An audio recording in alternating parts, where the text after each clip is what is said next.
Imaginez qu'il existe un piège subtil, presque invisible, qui poursuit ceux qui ont une intelligence supérieure à la moyenne.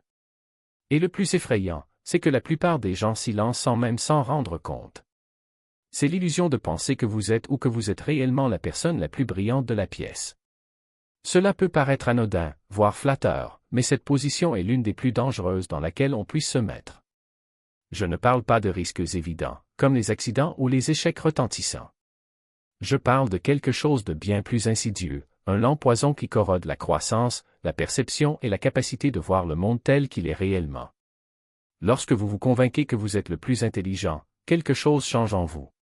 Sans avertissement, sans tambour ni trompette, vous arrêtez d'apprendre. Et dès que cela arrive, vous commencez à dépérir intellectuellement, même si vous ne le ressentez pas. Après tout, l'intelligence ne consiste pas seulement à accumuler des connaissances. Il s'agit de reconnaître des modèles, de relier des idées, de résoudre des problèmes, de penser au-delà de l'évidence. Et lorsque vous êtes effectivement plus perspicace que les autres, quelque chose de curieux se produit, vous voyez des choses qu'ils ne voient pas, vous anticipez des conséquences qui passent inaperçues, vous comprenez des nuances qui leur échappent. Cela crée une illusion séduisante, presque irrésistible. L'illusion est simple, si vous réfléchissez plus vite, analysez plus profondément et systématisez mieux que les autres, alors vous n'avez rien à apprendre d'eux. Vous commencez à les considérer comme inférieurs, comme des enfants qui ont besoin d'explications. Et, en vous plaçant sur ce piédestal, vous construisez une prison dont il est quasiment impossible de s'échapper. Parce que, regardez, lorsque vous pensez être la personne la plus intelligente de la pièce, vous arrêtez de vraiment écouter. Il peut même faire semblant d'être attentif, attendre poliment son tour pour parler, mais il n'absorbe rien avec une véritable ouverture. Au lieu de cela, vous êtes déjà en train de formuler votre réponse, en soulignant les défauts du raisonnement des autres ou en vous préparant à prouver votre supériorité. La conversation se transforme en compétition et vous devez gagner. Et c'est là que réside le danger. On perd de vue quelque chose de fondamental, l'intelligence, aussi précieuse soit-elle, n'est qu'un moyen de connaître le monde. Il existe d'autres types de sagesse, d'autres manières d'appréhender la vie qui n'ont rien à voir avec ce qu'on appelle l'intelligence conventionnelle. Il y a la sagesse qui vient de l'expérience vécue, la clarté qui vient de la profondeur émotionnelle, la compréhension qui vient lorsque nous prêtons attention à ce que l'analyse froide ignore habituellement. Pensez à un ingénieur de génie, capable de concevoir des systèmes complexes, maîtrisant les mathématiques et la physique à des niveaux avancés. Imaginez maintenant qu'il parle à un jardinier, quelqu'un qui a passé sa vie à s'occuper des plantes et de la terre. Si cet ingénieur est coincé avec l'idée qu'il est le plus intelligent, il pensera probablement « Que peut m'apprendre cet homme? Je comprends déjà la biologie, la chimie, les principes scientifiques qui sous-tendent la croissance des plantes. » Mais il se tromperait lourdement. Le jardinier sait des choses qu'aucun livre ni théorie ne peut enseigner. Des choses qui ne peuvent être apprises qu'après des milliers d'heures d'observation, d'essais et d'erreurs, de contact intime avec les processus vivants. Il sait comment cette terre spécifique réagit à la pluie, comment telle plante se comporte à chaque saison, quels sont les signes subtils d'une maladie avant qu'elle ne se manifeste. Il s'agit d'un type de connaissance que l'intelligence brute ne peut atteindre, quel que soit le niveau de QI. Et si l'ingénieur néglige ces connaissances simplement parce qu'elles ne se présentent pas sous la forme de principes abstraits ou d'analyses systématiques, il démontrera non pas son intelligence, mais son ignorance. Vous confondrez un type de savoir avec un savoir absolu, en prenant la carte pour le paysage réel. Mais le problème va plus loin. Lorsque vous êtes toujours le plus intelligent de votre entourage, vous cessez d'être mis au défi. Et sans défi, sans résistance, la pensée devient complaisante, paresseuse. C'est comme un muscle qui n'est jamais exercé. Vous développez des schémas de raisonnement, des façons d'aborder les problèmes, et comme personne autour de vous ne peut vraiment les remettre en question, ils deviennent rigides, dogmatiques. Vous pouvez vous targuer d'être rationnel et ouvert d'esprit, mais la vérité est que l'intelligence sans humilité n'est rien d'autre qu'un non-sens sophistiqué. Et l'humilité ne survit pas quand on se convainc de sa supériorité intellectuelle. La véritable humilité vient du fait de reconnaître que, peu importe ce que vous savez, ce n'est presque rien comparé à ce que vous ignorez encore. Cela vient de la compréhension que chaque personne que vous rencontrez sait quelque chose que vous ne savez pas, a vécu quelque chose que vous n'avez pas vécu, voit le monde sous un angle que vous ne connaissez pas. Les personnes les plus sages que j'ai connues avaient une caractéristique remarquable, elles pouvaient parler à n'importe qui et trouver quelque chose d'intéressant, de précieux, quelque chose à apprendre. Ils ne considéraient pas les conversations comme des occasions de faire preuve d'intelligence, mais comme des occasions de découvrir quelque chose de nouveau. Et grâce à cette ouverture d'esprit, cette véritable curiosité pour le point de vue des autres, ils ont continué à grandir et à évoluer tout au long de leur vie. Ceux qui tombent dans le piège d'être les plus intelligents de la pièce cessent de grandir. Vous pouvez accumuler davantage d'informations, mais vous ne développez pas la véritable sagesse. Il devient, en quelque sorte, intellectuellement paralysé. Vous continuez à appliquer les mêmes schémas de pensée, les mêmes structures d'analyse à chaque nouvelle situation. Et comme personne ne le conteste vraiment, il ne découvre jamais les limites de ces normes. Il existe encore un autre risque, peut-être le plus cruel. Lorsque vous vous considérez comme la personne la plus intelligente de la pièce, vous avez tendance à vous isoler. Pas nécessairement physiquement, mais psychologiquement. En vous plaçant au-dessus des autres en raison de votre prétendue supériorité intellectuelle, vous ne parvenez pas à établir de véritables liens. Vous interagissez en tant qu'enseignant avec les étudiants, en tant qu'expert avec les débutants, mais pas comme un être humain avec un autre. Et cet isolement a des conséquences néfastes. Vous commencez à vivre dans votre tête, parmi les abstractions, les théories et les idées.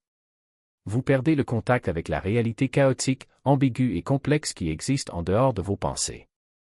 Et sans s'en rendre compte, il devient prisonnier de son propre esprit. Au sein des mêmes anciennes structures. Et c'est précisément cette liberté, cette capacité de voir ce que les autres n'ont déjà pas remarqué qui signifie que la vraie sagesse n'appartient pas à ceux qui accumulent des connaissances, mais à ceux qui ne cessent de remettre en question. Imaginez un instant que vous soyez confronté à un problème apparemment insoluble. Les débats d'experts, les théories s'affrontent et les solutions conventionnelles ne mènent nulle part. Maintenant, pensez à quelqu'un qui arrive sans bagage, sans avoir besoin de prouver quoi que ce soit, sans le fardeau de devoir entretenir une réputation. Cette personne n'a pas peur de poser des questions sur l'évidence, de remettre en question ce que tout le monde a déjà accepté comme vérité, de suggérer quelque chose qui, aux yeux de personnes plus expérimentées, semble absurde. Et c'est précisément là que réside le danger de se considérer comme le plus intelligent, on perd la capacité d'être cette personne. L'arrogance intellectuelle n'est pas seulement une question de posture. C'est un filtre qui déforme la réalité. Lorsque vous pensez en savoir plus que les autres, chaque interaction devient une opportunité de confirmer cette croyance, et non de la tester. Vous écoutez non pas pour comprendre, mais pour trouver à redire. On ne parle pas pour partager, mais pour démontrer. Et, sans s'en rendre compte, il transforme chaque conversation en monologue déguisé en dialogue. Le résultat? Vous vous enfermez dans un cercle de confirmation, où les seules idées qui vous viennent sont celles qui correspondent déjà à ce que vous pensez. Ainsi, même entouré de monde, vous êtes seul non pas par manque de compagnie, mais par manque d'ouverture. Il existe une illusion dangereuse qui accompagne l'intelligence, celle que la connaissance est une fin en soi. Mais la connaissance, aussi vaste soit-elle, n'a aucune valeur si elle n'est pas appliquée à bon escient. Et le but, presque toujours, vient de la connexion avec les gens, avec le monde, avec ses propres limites. Lorsque vous vous placez au-dessus des autres, vous rompez ces liens. Vous passez du statut d'apprenant à celui de dépositaire d'informations, et un référentiel, aussi complet soit-il, ne sera jamais plus que cela. Pensez à la façon dont de grandes innovations émergent. Ils ne naissent pas d'esprits isolés, enfermés dans des tours d'ivoire, mais de rencontres inattendues de disciplines qui se croisent, de perspectives qui s'entrechoquent, de personnes qui, bien que différentes, ont l'humilité de s'écouter. Le génie réside souvent moins dans ce que vous savez que dans votre capacité à reconnaître ce que vous ne savez pas. Et c'est précisément cette capacité que détruit l'arrogance intellectuelle. Vous pouvez être brillant dans un domaine spécifique. Vous pouvez maîtriser des théories complexes, résoudre des équations qui laisseraient les plus perplexes, comprendre des concepts qui défient l'intuition. Mais si vous ne savez pas reconnaître la valeur de ce qui est hors de votre portée, si vous ne savez pas comment apprendre de ceux qui pensent différemment, si vous ne savez pas comment admettre que, sous certains aspects, vous êtes un débutant, alors votre intelligence sera comme un instrument accordé sur une seule note capable de produire des sons parfaits, mais incapable de créer une mélodie. La véritable mesure de l'intelligence n'est pas ce que vous savez, mais ce que vous êtes prêt à découvrir. Ce n'est pas par certitude, mais par curiosité. Il ne s'agit pas de ce que vous avez déjà accompli, mais de ce que vous pouvez encore apprendre. Et cela nécessite quelque chose que la plupart des gens intelligents craignent, la vulnérabilité. Il faut admettre que l'on n'a pas toutes les réponses. Cela nécessite d'accepter que parfois les autres en savent plus que vous. Cela demande avant tout le courage de s'exposer à l'inconnu. Alors la prochaine fois que vous vous surprendrez à penser que vous êtes la personne la plus intelligente de la pièce, arrêtez. Respirez. Et demandez-vous, qu'est-ce que je ne vois toujours pas? Qui ici peut m'apprendre quelque chose que je ne connais pas? Où est la lacune dans ma compréhension? Car en fin de compte, la personne la plus intelligente n'est pas celle qui ne fait jamais d'erreur, mais celle qui ne cesse d'apprendre. Et la personne la plus sage n'est pas celle qui en sait plus, mais celle qui reconnaît qu'il y a toujours plus à savoir. Maître, non pas comme un étudiant réticent, mais comme quelqu'un qui reconnaît que la sagesse n'a pas de hiérarchie. Car, au fond, la véritable intelligence ne se mesure pas à ce que vous maîtrisez déjà, mais à votre capacité à vous laisser transformer par ce que vous ne connaissez pas encore. Et si, par hasard, vous vous surprenez à résister à cette idée, si vous ressentez cet inconfort familier de quelqu'un qui ne veut pas renoncer au contrôle, à la certitude, à l'illusion de supériorité, demandez-vous, qu'est-ce qui est le plus effrayant?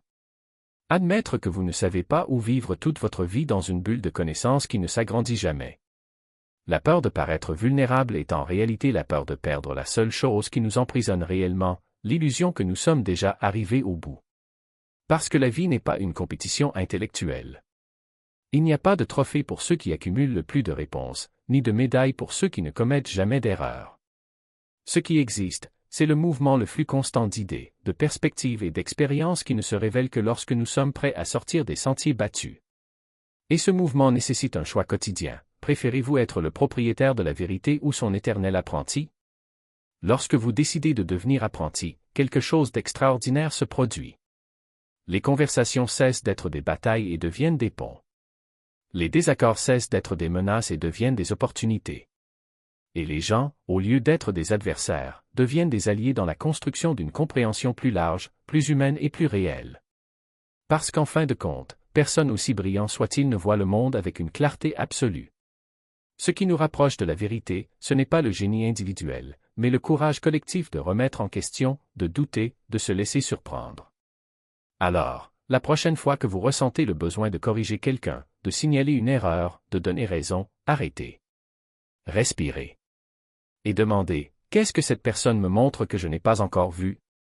Parce que, souvent, la réponse ne réside pas dans ce que vous dites, mais dans ce que vous êtes prêt à entendre. Et la sagesse, après tout, n'est pas une destination, c'est un chemin. Un chemin qui ne peut être suivi que lorsque vous avez l'humilité de reconnaître que, quel que soit le chemin parcouru, il y aura toujours encore du chemin à parcourir. Sois apprenti. Posez des questions nées d'une véritable curiosité, et non d'un piège visant à révéler des défauts.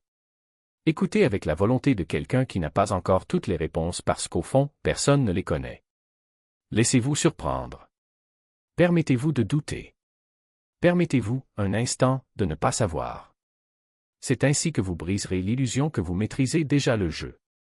C'est ainsi que la croissance cesse d'être un objectif lointain et devient un mouvement constant. Et c'est aussi ainsi que l'intelligence se transfigure en sagesse. Car l'intelligence, aussi pointue soit-elle, reste un outil, elle calcule, elle analyse, elle distingue. Mais la sagesse? La sagesse est ce qui se produit lorsque vous utilisez cet outil pour construire des ponts et non des murs. Quand on comprend que le monde n'est pas un puzzle à résoudre, mais un tissu vivant, plein de ficelages, de nœuds inattendus et de motifs qui ne se révèlent que lorsqu'on veut bien regarder sans se presser. Et voici le secret, la sagesse ne vous éloigne pas des gens. Elle s'approche de lui. Cela ne vous donne pas le sentiment d'être supérieur, mais de faire partie de quelque chose de plus grand. Parce que lorsque l'on voit réellement non pas avec les yeux du critique, mais avec les yeux de la compréhension, on découvre que chaque être humain est un univers en soi. Un univers de contradictions, d'histoires inédites, de douleurs déguisées en arrogance et de faiblesses cachées derrière des certitudes. Et c'est dans cette complexité que réside la beauté.